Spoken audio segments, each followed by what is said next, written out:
दोस्तों, यह सिक्किम भारत में गुरुद्वारे का चित्र है, जहां स्थानीय लोग निशान साहिब के साथ धर्मग्रंथ लटकाते हैं और बोधि शैली में प्रार्थना में सिख धर्मग्रंथ लटकाते हैं। ऐसा माना जाता है कि गुरु नानक देव जी इस स्थान पर आए थे और उन्होंने वहां एक स्थान पर अपनी छड़ी खोदी थी, जहां छड़ी एक पेड़ में विकसित हो गई है, जिसका तना छड़ी के आकार का है और पत्तियां गोल तने के नीचे हैं, जो छड़ी के हैंडल की तरह दिखती हैं। गुरुजी द्वारा वहां एक अमृत कुंड भी बनाया गया था। कैलाश मानसरोवर की यात्रा के बाद गुरु नानक काली नदी के रास्ते नेपाल वापस लौटे, जहां बिश्नोमती नदी के तट पर काठमांडू में एक प्राचीन गुरुद्वारा उनकी यात्रा की याद दिलाता है। नेपाल में विभिन्न धार्मिक स्थलों का दौरा करते हुए वे नानकला दर्रे से तिब्बत पहुंचे और शाक्य मठ पहुंचे।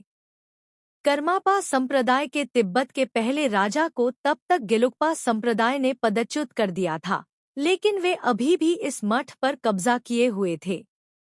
गुरु नानक ने त्रासुंग देओचुंग को इस मठ के पुनर्निर्माण में मदद की।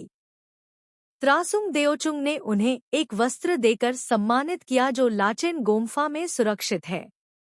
तिब्बत से गुरु नानक ने छोटन नेमाला के रास्ते सिक्किम में प्रवेश किया। डोलमा संपा और टोंगपेन से गुजरते हुए वे मुगुथांग घाटी में पहुंचे, जहां उन्होंने केदांग, बेंडू, शेरंग, लिंका और मुगुथांग का दौरा किया। वे नाकू ला और लाओ गोम्फा से होते हुए गुरु डोंगमार के आसपास के पठारी इलाके में पहुंचे। इस पठार पर याक चराने वाले गुरु नानक के पास एक अनुरोध लेकर पहुंचे कि उन्हें सर्दियों में पानी नहीं मिलता, क्योंकि यह पूरी तरह जम जाता है। तापमान 0 से 35 डिग्री नीचे चला जाता है। गुरु नानक ने चराने वालों को पानी उपलब्ध कराने के लिए हमेशा बर्फ से ढकी रहने वाली गुरु डोंगमार झील पर अपनी छड़ी से प्रहार किया। बर्फ पिघल गई और क्रिस्टल साफ पानी निकल आया। तब से झील का पानी कभी नहीं जमता है। झील और उसके ऊपर की पहाड़ी को क्रमशः गुरुडोंगमार झील और पहाड़ी के नाम से जाना जाने लगा। 19वीं सदी में अंग्रेजों द्वारा तैयार किए गए प्राचीन मानचित्रों में भी यही नाम दर्ज है। कुछ चरवाहों ने गुरु नानक के सामने एक और समस्या रखी। ऊंचाई के कारण उनकी मर्दानगी प्रभावित हो रही थी। उन्होंने गुरु से इस बारे में कुछ करने का अनुरोध किया। गुरु नानक ने झील को आशीर्वाद देते हुए कहा, जो कोई भी इस झील का पानी पिएगा, उसे मर्दाना ताकत मिलेगी और उसे संतान की प्राप्ति होगी। इलाके के लोगों को गुरु के वचनों पर दृढ़ विश्वास है और वे झील के पानी को अमृत मानते हैं। 80 के दशक में गुरु नानक की इस जगह की यात्रा की याद में एक गुरुद्वारा बनाया गया था। हम तब चुंगथांग से पैदल यात्रा करके गुरुडोंगमार जाते थे, जो 6 दिनों में तय होता था। गुरुद्वारे का निर्माण फुडोंग, चुंगथांग, लाचेन, लाचुंग और थांगू के बौद्ध मठों, गोम्फा के प्रमुख लामाओं और स्थानीय लोगों से पूरी पूछताछ के बाद और उनके सक्रिय सहयोग से किया गया था। गुरुडोंगमार से गुरु नानक थांगू, लाचेन, चुंगथांग, लाचुंग, युमथांग और पियाकोचिन गए। चुंगथांग में एक गुरुद्वारा, गुरु की छड़ी से उगा एक पेड़, गुरु के पदचिन्ह, एक झरना और गुरु नानक द्वारा आशीर्वादित चावल के खेत गुरु नानक की यात्रा की याद दिलाते हैं। पियाकोचिन में गुरुमुखी लिपि में पत्थर पर उत्कीर्णन गुरु नानक की यात्रा की याद में पहले से ही संरक्षित किया गया था। कहा जाता है कि पियाकोचिन से गुरु घोराला के माध्यम से चुम्बी घाटी को पार कर भूटान गए थे। इस लेखक ने विभिन्न लामाओं द्वारा दिए गए उपरोक्त विवरणों की जांच क्षेत्र के 50 से अधिक वृद्ध लोगों से की। लाचेन लामा ने यहां तक वादा किया कि वे अपने पास सुरक्षित पुराने अभिलेख दिखाएंगे, जिनमें गुरु नानक के क्षेत्र में आने का विवरण है।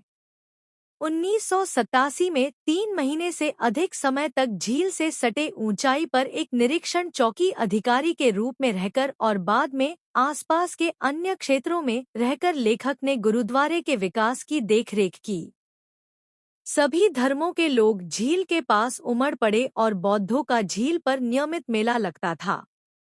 वे हमेशा श्रद्धा के साथ गुरुद्वारे में मत्था टेकते थे। किसी दुर्भावना का कोई सवाल ही नहीं था।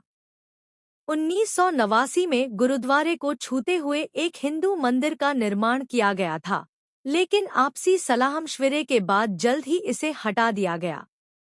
इसके बाद 1994 तक सब कुछ सौहार्दपूर्ण रहा, जैसा कि इस लेखक ने नियमित रूप से देखा, जो सिक्किम में कार्यरत थे और तब तक गुरुद्वारे के संपर्क में थे। बाद में भी इस लेखक से प्रेरित होकर सिख तीर्थयात्रियों के समूह हर साल गुरुद्वारे में आते रहे, बिना इस बात की परवाह किए कि उन्हें यात्रा के दौरान कितनी कठिनाइयों का सामना करना पड़ा। उन्हें स्थानीय लोगों का पूरा साथ मिला और उनके साथ किए गए व्यवहार की मीठी यादें उन्हें आज भी हैं। लेकिन एक समस्या 1998 के बाद ही उभरने लगी। सिक्किम सरकार और सेना ने तीर्थयात्रियों को गुरुद्वारे में जाने की अनुमति देने से मना कर दिया, जिसके पीछे की वजह वे खुद ही जानते हैं, जैसे कि टेलीग्राम और पत्र में सिख तीर्थयात्रियों को गुरुडोंगमार जाने की अनुमति देने से मना कर दिया गया। उन्होंने कोई कारण नहीं बताया। अब गुरुद्वारे की सांस्कृतिक विशेषताओं में अचानक आए बदलाव से कुछ लोगों की गलत मंशा का पता चलता है, जो लोगों की आस्था के साथ खेल रहे हैं। सिक्किम गुरुद्वारा जनता के लिए कब खोला गया? चुंगथांग, 24 अप्रैल उत्तरी सिक्किम की एक घाटी में स्थित चुंगथांग गुरुद्वारा, जहां माना जाता है कि गुरु नानक ने 1497 और 1522 के बीच चीन और तिब्बत की अपनी अंतिम यात्रा के दौरान चमत्कार किए थे, को पहली बार श्रद्धालुओं के लिए खोल दिया गया है। 80 के दशक के आरंभ में स्थानीय लेप्चा जनजाति की सहायता से असम राइफल्स और सेना के जवानों द्वारा स्थापित इस गुरुद्वारे में अब तक केवल सैन्यकर्मियों और स्थानीय लोगों के लिए ही प्रवेश प्रतिबंधित था, क्योंकि यह चीन की सीमा से सटा हुआ एक रणनीतिक स्थान है। हालांकि पिछले सितंबर में असम राइफल्स के स्थानांतरण के बाद गुरुद्वारे को अपनी दैनिक सेवाएं जारी रखने में कठिनाई का सामना करना पड़ा।